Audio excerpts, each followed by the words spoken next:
রোহিঙ্গারা বাড়ি ফিরতে চায়, প্রত্যাবাসনেই সংকটের সমাধান। শরণার্থী শিবিরে জাতিসংঘ মহাসচিব, বিশ্ব সম্প্রদায়কে এগিয়ে আসার আহ্বান। আসিয়ার মৃত্যুতে ক্ষোভে ফুঁসছে মাগুরাবাসী। ধর্ষকের পোড়াবাড়ি গুড়িয়ে দিল বিক্ষুব্ধ জনতা। দোষীদের সর্বোচ্চ শাস্তির দাবি রিজভির। শতভাগ অনলাইনে ঈদের ট্রেনের আগাম টিকিট বিক্রি শুরু। ২০ মার্চ পর্যন্ত মিলবে ৩৩,০০০ আসন। কালোবাজারি বন্ধে নানা উদ্যোগ। এবং জমে উঠেছে রাজধানীবাসীর ঈদ কেনাকাটা। ছুরি ছিনতাই কাজের ভয়ে দিনের বেলাতেই এবার কেনাকাটা সারছেন ক্রেতারা।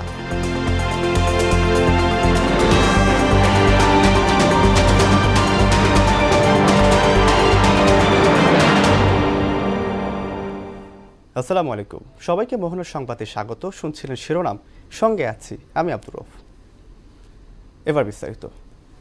বাংলাদেশে আশ্রয় নেওয়া রোহিঙ্গারা নিজের দেশে ফিরে যেতে চায় বলে জানিয়েছেন জাতিসংঘ মহাসচিব অ্যান্তোনিও গুতেরেস। উখিয়ায় রোহিঙ্গা শিবির পরিদর্শন শেষে তিনি একথা বলেন। রোহিঙ্গাদের মর্যাদাপূর্ণ জীবন নিশ্চিতে বিশ্ব সম্প্রদায়কে সহযোগিতা বাড়ানোর আহ্বান জানান জাতিসংঘ মহাসচিব।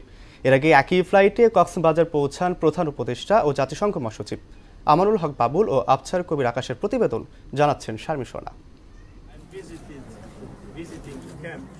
রোহিঙ্গারা মিয়ানমারে ফিরে যেতে চায়। আন্তর্জাতিক সম্প্রদায়ের উচিত মিয়ানমারে শান্তি পুনঃপ্রতিষ্ঠিত করা এবং রোহিঙ্গাদের অধিকারকে সম্মান করা। রোহিঙ্গাদের মর্যাদাপূর্ণ জীবন নিশ্চিতে আন্তর্জাতিক সম্প্রদায়কে সহযোগিতার বাড়ানোর তাগিদ দেন জাতিসংঘ মহাসচিব। শুক্রবার বিকেলে কক্সবাজারে রোহিঙ্গা ক্যাম্প পরিদর্শন করে এসব কথা বলেন Antonio Guterres. Rohingyas want to go back to Myanmar.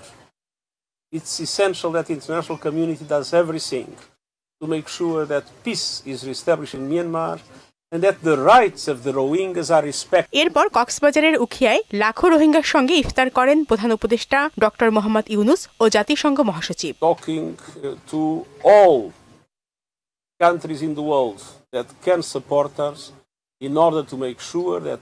এর আগে দুপুরে কক্সবাজার উখিয়া রোহিঙ্গা ক্যাম্প পরিদর্শন করেন অ্যান্তোনিও গুতেরেস। সেখানে তিনি বিভিন্ন কর্মসূচিতে অংশ নেন। এরপর লার্নিং সেন্টার, রোহিঙ্গাদের সাংস্কৃতিক কেন্দ্র ও পাটজাত পণ্যের উৎপাদন কেন্দ্র ঘুরে দেখেন তিনি। তার সঙ্গে বিমানের একই ফ্লাইটে কক্সবাজার যান প্রধান উপদেষ্টা ডক্টর মোহাম্মদ ইউনুস। বিমানবন্দরে তাদের স্বাগত জানান দুর্যোগ ব্যবস্থাপনা মন্ত্রণালয়ের উপদেষ্টা ফারুকী আজম।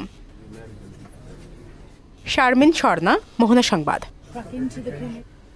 চলমান গুরুত্বপূর্ণ সংস্কার ও রূপান্তরে বাংলাদেশের পাশে থাকবে জাতিসংঘ। প্রধান উপদেষ্টা ডক্টর মোহাম্মদ ইউনুসের সঙ্গে বৈঠকে জাতিসংঘ মহাসচিব অ্যান্তোনিও গুতেরেস এ প্রত্যয় জানান।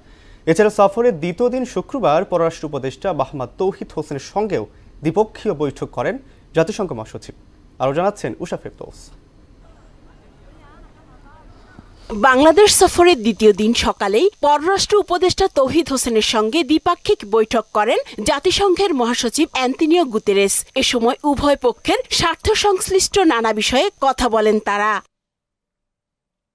পরে অন্তর্বর্তী সরকারের প্রধান উপদেষ্টা ডক্টর মোহাম্মদ ইউনুসের সঙ্গে সাক্ষাৎ করেন গুতেরেস। শুক্রবার সকালে প্রধান উপদেষ্টা তেজগাঁও কার্যালয়ে তারা এ বৈঠক করেন। এ সময় বাংলাদেশের চলমান গুরুত্বপূর্ণ সংস্কার ও রূপান্তরে পাশে থাকার আশ্বাস দেন জাতিসংঘ মহাসচিব। উষা ফেরদৌস, মোহনা সংবাদ। শিশু আসিয়ার মৃত্যুতে ক্ষোভে ফুঁসছে মাগুরাবাসী। ধর্ষকের পোড়াবাড়িটিও গুড়িয়ে দিয়েছে বিক্ষুব্ধ জনতা। কেউ ঢিল ছুটছেন, কেউ দেয়াল ভাঙছেন, কেউ বা গালাগাল করছেন। 12টি গাছও কেটে ফেলেছে স্থানীয়রা। সবার দাবি দ্রুততম সময়ে আসামিদের দৃষ্টান্তমূলক শাস্তি নিশ্চিত করার। কামরুল ইসলামের প্রতিবেদন, জানাচ্ছেন তাহসিন তারিক। মাগুরায় পাশবিক নির্যাতনে ৮ বছরের শিশুটির মৃত্যুতে ধর্ষকের পোড়া বাড়িতে ফের ভাঙচুর চালিয়েছে বিক্ষুব্ধ জনতা। শুক্রবার বেলা ১১টার দিকে স্থানীয় লোকজন আঙিনার অন্তত 12টি গাছ কেটে ফেলে। এ সময় পোড়া বাড়িতে অনেকে ঢিল ছুঁড়ে ক্ষোভ জানান, কেউ বা ঘরের দেয়াল ভেঙেছেন, অনেকে আবার ধর্ষকের নাম ধরে গালাগাল করতে দেখা যায়। বিক্ষুব্ধ জনতা এ সময় আসামিদের ফাঁসির দাবি জানান। আগামীতে এই ঘটনা যেন না ঘটে তার দাবিও জানান সবাই। যে কাজগুলো করছে এগুলো মানুষ করে না, এটা অমানুষের কাজ। যে এগুলো দেখতেছি তারই একটা বই প্রকাশ। ও যে কাজ করেছে আমরা ওর ফাঁসি চাই। বাসাতে পুরাইছে, এটা আমি শান্তি না, সন্তুষ্ট না। তার ফাঁসি যতক্ষণ না হচ্ছে ততক্ষণ আমার শান্তি হচ্ছে না। এদিকে শিশু আসিয়ার মৃত্যুতে মাগুরা শ্রীপুরে জারিয়া গ্রামে এখনো চলছে মাতম। শোক বিহল সদস্যদের সান্ত্বনা দিতে বাড়িতে ছুটে আসছেন প্রতিবেশী, স্বজন, শুভাকাঙ্ক্ষীরা। সবার একটাই দাবি, দোষীদের দৃষ্টান্তমূলক শাস্তির। নাতিন যে মৃত্যু গ্রহণ হয়েছে, এর আমরা সুস্থ সংক্ষেপে 2-1 দিনের মধ্যে ফাঁসির বিচার চাই। তাই দাবি আছে, যেভাবে আমার বাচ্চার মারিছে ওরও সেভাবে আপনাদের কাছে এটুকু। এর আগে বৃহস্পতিবার রাতে শিশুটির প্রথম জানাজার পর বিক্ষুব্ধরা হিটু শেখের বাড়িতে ভাঙচুর ও অগ্নিসংযোগ করে। ফায়ার সার্ভিসের সদস্যরা অগ্নি নির্বাপন গাড়ি নিয়ে রওনা দিলেও বিক্ষোভের মুখে তারা সেখানে যেতে পারেনি। গত 5 মার্চ রাতে ধর্ষণ ও নিপীড়নের শিকার হয় 8 বছরের শিশু আসিয়া। আশঙ্কাজনক অবস্থায় তাকে ভর্তি করা হয় সম্মিলিত সামরিক হাসপাতালে। সেখানে 6 দিনের যুদ্ধ শেষে বৃহস্পতিবার দুপুরে না ফেরার দেশে পাড়ি জমায় শিশুটি। তাহসিন তারিন, মোহনা সংবাদ। শিশু আসিয়া নির্যাতনের ঘটনায় জড়িতদের সর্বোচ্চ শাস্তি নিশ্চিত করার দাবি জানিয়েছেন বিএনপির সিনিয়র যুগ্ম মহাসচিব রুহুল কবির রিজভী। এদিকে হিন্দুস্তানে বসে শেখ হাসিনা ডক্টর ইউনূসকে বিব্রত করার অপচেষ্টা করছেন বলে অভিযোগ করেছেন বিএনপি চেয়ারপারসন উপদেষ্টা জয়নুল আবেদিন ফারুক। রাজধানীতে আলাদা অনুষ্ঠানে এসব কথা বলেন তারা। আরও জানাচ্ছেন জানজিদ ভুইয়া। সমসাময়িক বিষয়ে গণমাধ্যমকে অবহিত করতে নয়াপল্টন কেন্দ্রীয় কার্যালয়ে সংবাদ সম্মেলনের আয়োজন করে বিএনপি। এতে দলের সিনিয়র যুগ্ম মহাসচিব জানান, ভারপ্রাপ্ত চেয়ারম্যানের নির্দেশে সারা দেশে নির্যাতিত মানুষের সহায়তায় সেল গঠন করা হয়েছে, যার নেতৃত্বে থাকবেন ব্যারিস্টার কায়সার কামাল ও ডাক্তার রফিকুল ইসলাম। অ্যাডভোকেটদের নিয়ে আইনি এবং ডাক্তারদের নিয়ে স্বাস্থ্যসেবা সেল, তারা মিলে এটা খুব দ্রুত গতিতে এই বিষয়গুলি তারা দেখবে। সংবাদ সম্মেলনে দ্রুত আইন শৃঙ্খলা পরিস্থিতি উন্নয়নের পাশাপাশি প্রকৃত অপরাধীকে আইনের আওতায় আনার দাবি জানান রিজভী। আইনের শাসনের অনুপস্থিতিতে যে দুর্যোগ এই দেশের উপর দিয়ে ঘটে গেছে, তার রেশ এখনো কাটেনি।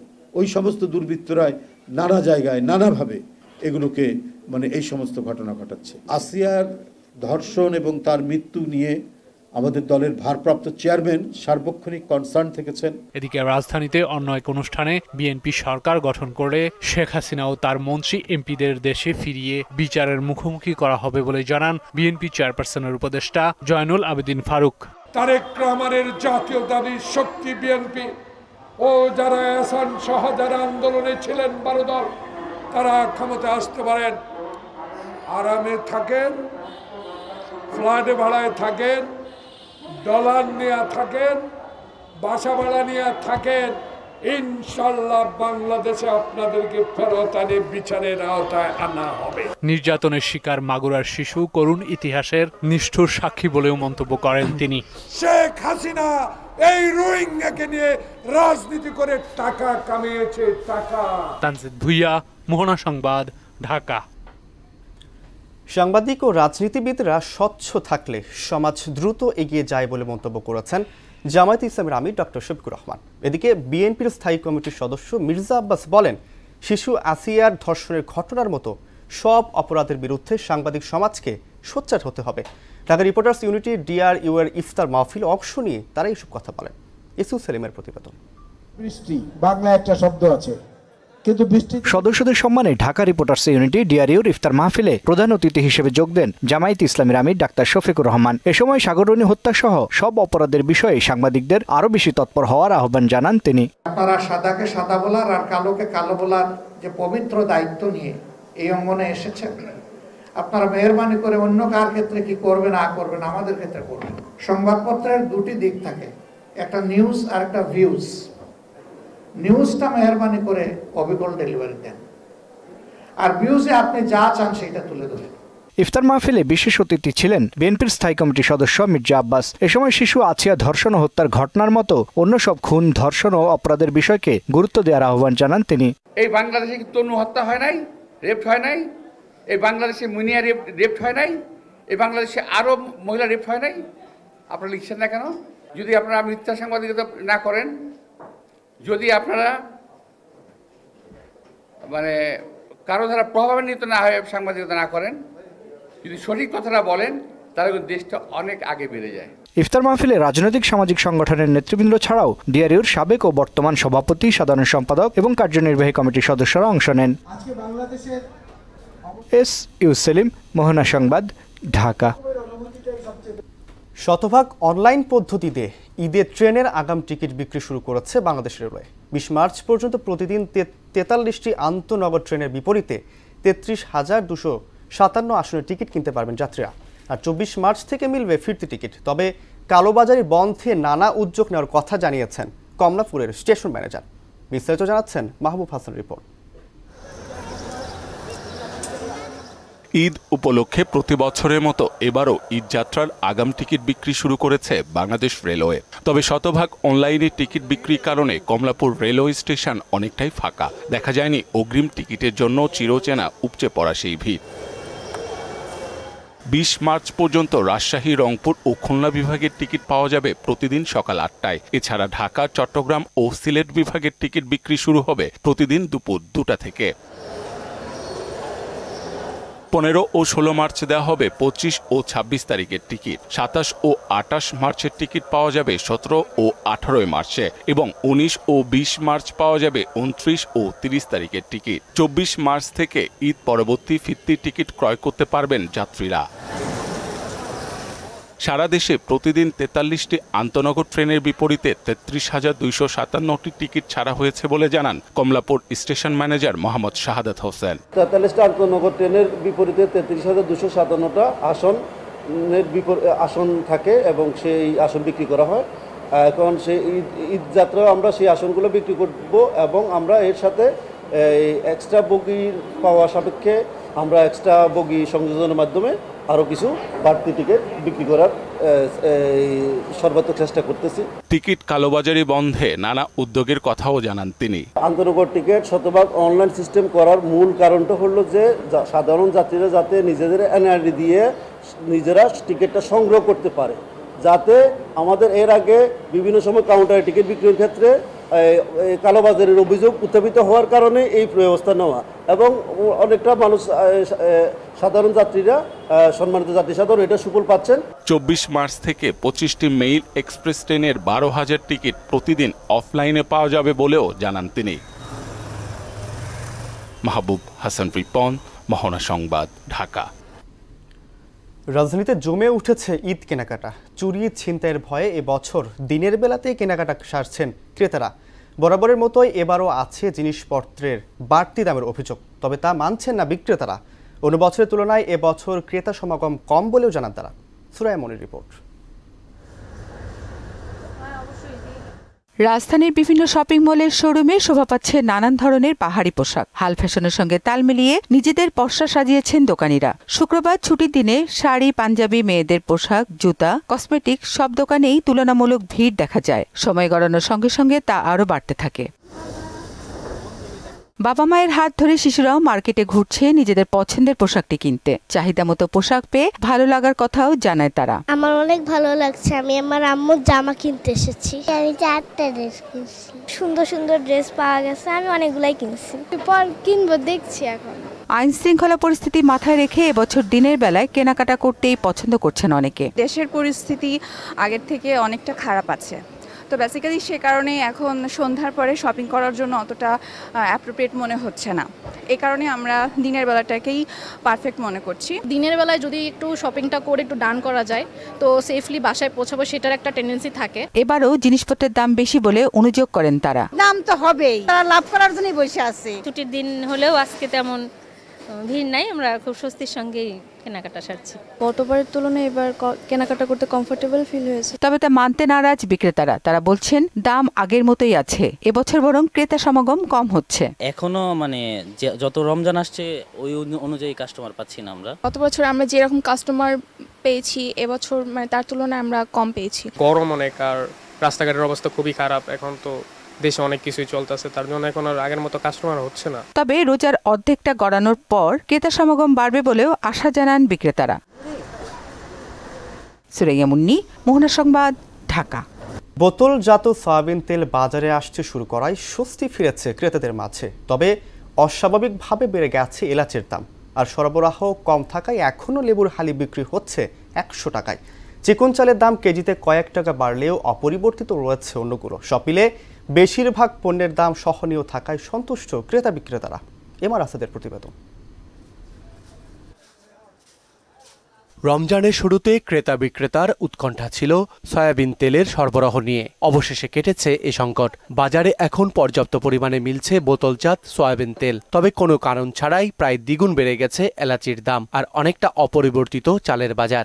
দেশি নাজের আর হলো যে মিনিকেটটার দাম হঠাৎ করে বাইরে গেছে, বাড়ছে 3 টাকা 4 টাকা। ছোলা, বুট, খেসারি ডাল, বেসন এগুলো খুব খুশি ওনারা যে এবার কোনো একটা দাম বাড়ে না। সয়াবিন তেলটা 1 লিটার 175 টাকা, তা আমার মতে সয়াবিন তেলটা 160 টাকা উচিত। ঊর্ধ্বগতির দিকে আপনার হইলো এলাচির দামটা, যেখানে মানে এলাচির দাম ছিল 3 থেকে 3,500 টাকা, সেটা এখন 5,500 টাকার উপরে যায় উঠছে। মৌসুমের শেষ সময়ে চাহিদার তুলনায় যোগান কম থাকায় এখনো চড়া দামে বিক্রি হচ্ছে লেবু।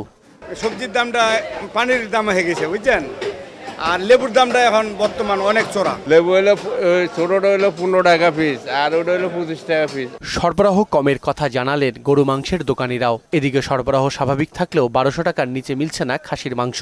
সরবরাহ ও উৎপাদন মিলিয়ে স্থিতিশীল আছে মাছ ও ব্রয়লার মুরগির বাজার।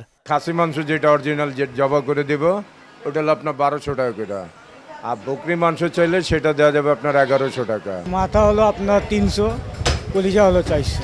বেচাকেনা খুব ভালো আছে, আমরা 750 টাকা বেচে। গ্রামে গরু নাই, আর গাবতলি দাইলে গরুর দাম কম। আমরা যত ঢাকা শহরে যত ব্যবসা করি সব তো গাবতলি হাটেই গরু কিনে, ওখানে গরু কম দেয়, মানুষ হুড়াহুড়ি করে গরু আনে, আর এখানে নাই না ধরা খায়। ডিম এখন 120 টাকা ডর্জন, তো সেইটা আগে 40 টাকা 60 টাকা 70 টাকা ছিল। এই সিন্ডিকেট কখনো বিগত 17 বছর আমরা ভাঙতে পারিনি, আজকে সেই সুফল পেতে শুরু করছি। তবে সামগ্রিক বিবেচনায় এবারের রমজানে নিত্যপণ্যের বাজার অনেকটা স্থিতিশীল বলে মনে করছেন ক্রেতা বিক্রেতারা। এমআর আসাদ, মোহনা সংবাদ, ঢাকা। পরিকল্পিতভাবে বিএনপির বিরুদ্ধে ষড়যন্ত্র করা হচ্ছে বলে অভিযোগ করেছেন বিএনপির যুগ্ম মহাসচিব হাবিবুন নবী খান সোহেল। বিএনপি জনগণের দল, এখন থেকে রাজপথের পাশাপাশি সামাজিক প্ল্যাটফর্মে লড়াই করার কথা জানান তিনি। আর ঢাকা মহানগর উত্তর বিএনপির আহ্বায়ক আমিনুল হক জানান, জনগণকে সঙ্গে ঐক্যবদ্ধভাবে সব ষড়যন্ত্র মোকাবেলা করা হবে। রাজধানীর পল্লবীতে ইফতার মাহফিলে এসব কথা বলেন তারা। আরও জানাচ্ছেন হুমায়ুন কবির। রাজধানীর পল্লবীর পারিবারিক ইফতার মাহফিলে স্বেচ্ছাসেবক দল কেন্দ্রীয় কমিটির সিনিয়র সহসভাপতি ইয়াসিন আলীর আমন্ত্রণে অংশ নেন ওলামা, মাশায়েখ, গুম পরিবারের সদস্যরা, শিক্ষক, সাংবাদিক সহ বিভিন্ন শ্রেণী পেশার মানুষ। অংশ নেন বিএনপির যুগ্ম মহাসচিব হাবিবুন নবী খান সোহেল, মহানগর উত্তর বিএনপির আহ্বায়ক আমিনুল হক সহ দলের অন্য নেতারা। এই সময় ঢাকা মহানগর উত্তর বিএনপির আহ্বায়ক আমিনুল হক অভিযোগ করেন, আওয়ামী লীগের দোসররা বিএনপির বিরুদ্ধে ষড়যন্ত্র করে যাচ্ছে। বাংলাদেশের আনাচে কানাচে যারা ষড়যন্ত্রকারীরা এখনো বাংলাদেশের মানুষের বিরুদ্ধে ষড়যন্ত্র করছে, এই দেশের ভিতরে একটি অস্থিতিশীল অবস্থা তৈরি করার জন্য ষড়যন্ত্র করে বেড়াচ্ছে, সকল ষড়যন্ত্র আমরা ঐক্যবদ্ধভাবে মোকাবেলা করে ইনশাআল্লাহ আমরা একটি সুন্দর সমাজ গড়তে পারবো। তারেক রহমানের নেতৃত্বে আগামীতে একটি সুখী, সমৃদ্ধ, মানবিক বাংলাদেশ গড়ে তোলা হবে বলেও জানান তিনি। মানবিক বাংলাদেশ গড়ার নেতৃত্ব দিবেন বিএনপির ভারপ্রাপ্ত চেয়ারম্যান জনাব তারেক রহমান। প্রধান অতিথির বক্তব্যে হাবিবুন নবী খান সোহেল বলেন, বিএনপি জনগণের দল, সকল ষড়যন্ত্র মোকাবেলা করে বিএনপি দেশে গণতন্ত্র প্রতিষ্ঠা করবে বলেও জানান তিনি। ষড়যন্ত্র চলছে বিএনপির বিরুদ্ধে, আমরা জনগণের সাথে থাকি, জনগণের পক্ষে থাকি, বিদেশের দালালি করি না, এটা আমাদের অন্যায়, এটা আমাদের অপরাধ, এই জন্য আমাদের বিরুদ্ধে ষড়যন্ত্র চলছে। মিডিয়া ক্রু এবং বিএনপিকে নিয়ে সামাজিক অপপ্রচারের বিরুদ্ধেও কথা বলেন হাবিবুন নবী খান সোহেল। যারা মিডিয়া ক্রু করতে চায়, আপনারা কজন? 5 জন মিলে চেষ্টা করবেন। আমরা যদি চাই 100 জন মিডিয়ার সাংবাদিক ভাইরাই আমাদের পক্ষে দাঁড়াবে। তারা দেখেছে কিভাবে অন্যায় হয়েছে আমাদের উপর বিগত 15-16টি বছর। এদিকে পল্লবীতে ঢাকা মহানগর উত্তর বিএনপির আহ্বায়ক আমিনুল হকের পক্ষ থেকে জাহাঙ্গীর আলম খায়ের আয়োজনে জনসাধারণের মাঝে ইফতার বিতরণ করেছেন পল্লবী থানা বিএনপির আহ্বায়ক কমিটির সদস্য বেলাল আহমেদ। এ সময় উপস্থিত ছিলেন কাউন্সিলর সাজ্জাদ হোসেন মোল্লা, স্বেচ্ছাসেবক দল ও শ্রমিক দলের নেতৃবৃন্দ। হুমায়ুন কবির, মোহনা সংবাদ, ঢাকা। রমজানের শিক্ষাকে কাজে লাগিয়ে দেশের শিল্প, সাহিত্য, সাংস্কৃতিক ও গণমাধ্যম কর্মীরা তাকাওয়ার গুণাবলী অর্জন করলে শিশু আছিয়াদের দুঃখজনকভাবে সম্ভ্রম হারাতেন বা জীবন দিতে হবে না বলে মন্তব্য করেছেন বাংলাদেশ জামায়াতে ইসলামীর ঢাকা মহানগরীর উত্তরের আমির মোহাম্মদ সেলিম উদ্দিন। রাজধানী গুলশানে একটি রেস্তোরাঁয় বাংলাদেশ কালচারাল একাডেমি আয়োজিত এক ইফতার মাহফিলে প্রধান অতিথির বক্তব্যে তিনি এসব কথা বলেন।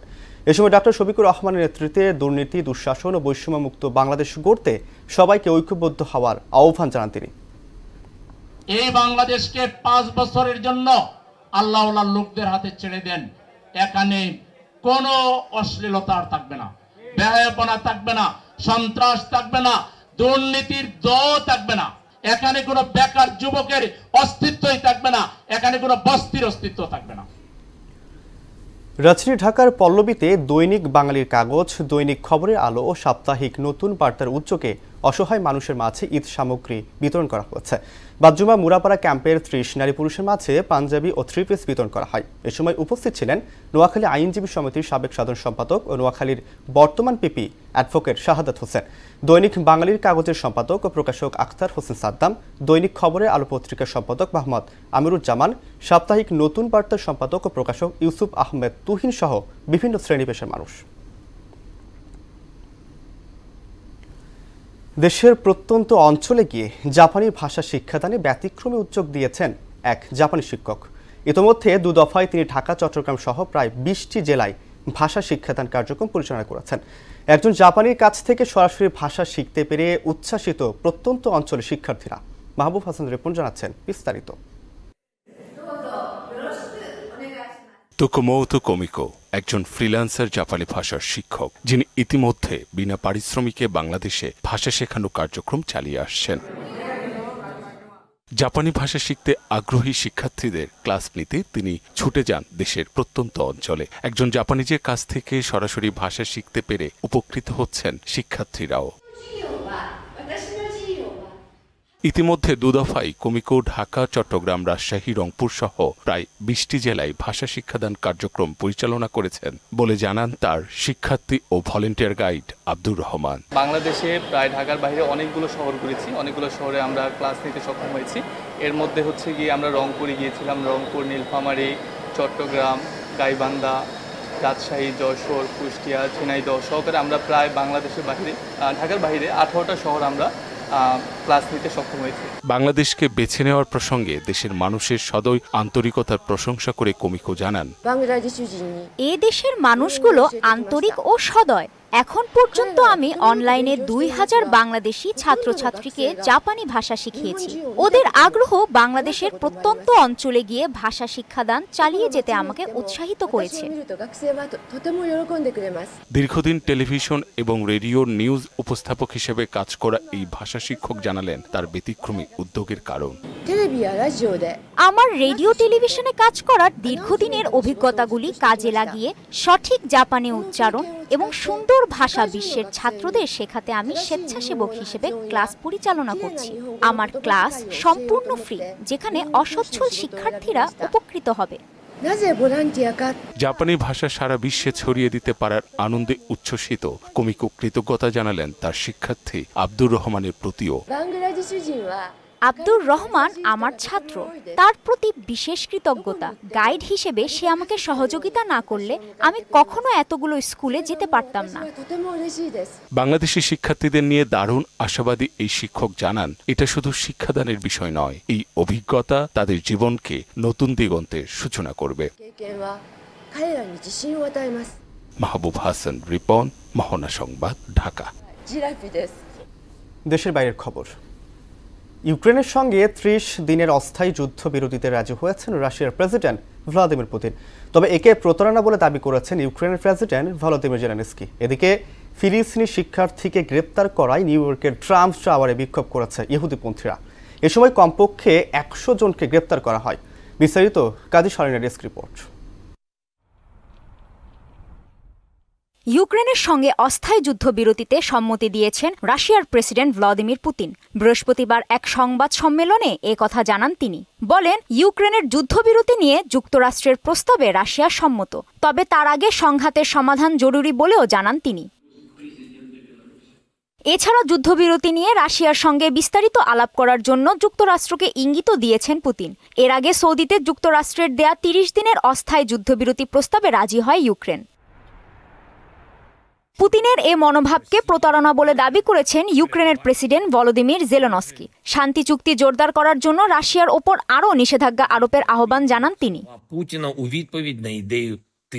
এদিকে ফিলিস্তিনি শিক্ষার্থী মাহমুদ খলিলকে গ্রেফতারের নিন্দা ও তার মুক্তির দাবিতে নিউ ইয়র্কের বিক্ষোভ করেছে ইহুদি সংগঠন জুইশ ভয়েস ফর পিস। এ সময় সেখান থেকে কমপক্ষে 100 জনকে গ্রেফতার করে পুলিশ। বৃহস্পতিবার ম্যানহাটনের ট্রাম্প টাওয়ারে এ বিক্ষোভ কর্মসূচি পালন করা হয়। গাজায় ইসরায়েলি বর্বরতার বিরুদ্ধে নিউ ইয়র্কের কলম্বিয়া বিশ্ববিদ্যালয় ফিলিস্তিনিপন্থী বিক্ষোভের অভিযোগে শনিবার গ্রেফতার করা হয় মাহমুদ খলিলকে। অন্যদিকে গাজায় যুদ্ধবিরতি চলা সত্ত্বেও হামলা অব্যাহত রেখেছে ইসরায়েল। হামলায় 2 শিশু নিহত হয়। কাজী শাহরিন, মোহনা সংবাদ। দেশের খেলা ক্রিকেট।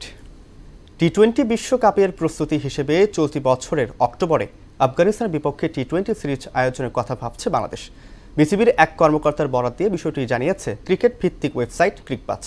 এ বিষয়ে ইচ্ছা প্রকাশ করেছে আফগান ক্রিকেট বোর্ডও। রমজানের পর এ বিষয় নিয়ে বিস্তারিত আলোচনায় বসবে 2 ক্রিকেট বোর্ড।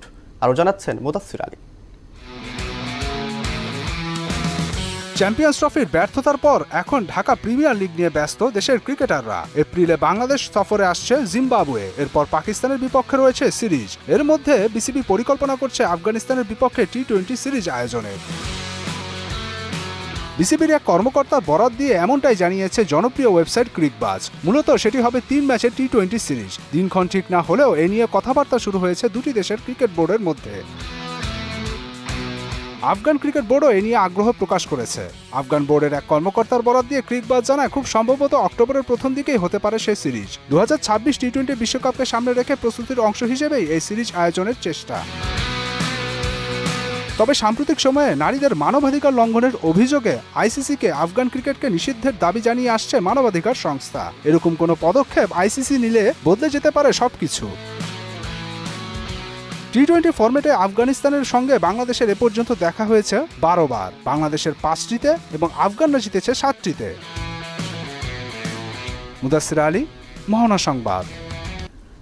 ক্রোয়েশিয়ার বিপক্ষে ওয়েফা নেশনস লিগের কোয়ার্টার ফাইনালে 2 লেগ ম্যাচের জন্য দল ঘোষণা করেছে ফ্রান্স। এতে 6 মাসের বেশি সময়ের পর ফিরছেন কিলিয়ান এমবাপ্পে। এছাড়া আছেন ওহেলিয়া, টিচুয়ামেনি, ওসমান দেমবেলে, জুল কুন্দে ও কামাভিঙ্গা। আর প্রথমবারের মতো দলে ডাক পেয়েছেন দিজিরে দুয়ে। আগামী 20 মার্চ ক্রোয়েশিয়া আমন্ত্রণে ফ্রান্সে খেলবে নেশনস লিগের কোয়ার্টার ফাইনালের প্রথম লেগ ম্যাচ। এরপর নিজ দেশে দ্বিতীয় লেগে ক্রোয়েটদের মোকাবেলা করবে ফরাসিরা।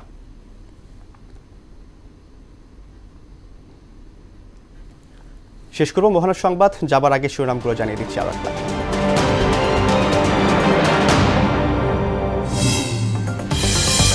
রোহিঙ্গারা বাড়ি ফিরতে চায়, প্রত্যাবাসনেই সংকটের সমাধান। শরণার্থী শিবিরে জাতিসংঘ মহাসচিব বিশ্ব সম্প্রদায়কে এগিয়ে আসার আহ্বান। আসিয়ার মৃত্যুতে ক্ষোভে ফুঁসছে মাগুরাবাসী। ধর্ষকের পোড়াবাড়ি গুড়িয়ে দিল বিক্ষুব্ধ জনতা। দোষীদের সর্বোচ্চ শাস্তির দাবি রিজভির। শতভাগ অনলাইনে ঈদের ট্রেনের আগাম টিকিট বিক্রি শুরু। 20 মার্চ পর্যন্ত মিলবে 33,000 আসন। কালোবাজারি বন্ধে নানা উদ্যোগ। এবং জমে উঠেছে রাজধানীবাসীর ঈদ কেনাকাটা। চুরি ছিনতাইয়ের ভয়ে দিনের বেলাতেই এবার কেনাকাটা সারছেন ক্রেতারা।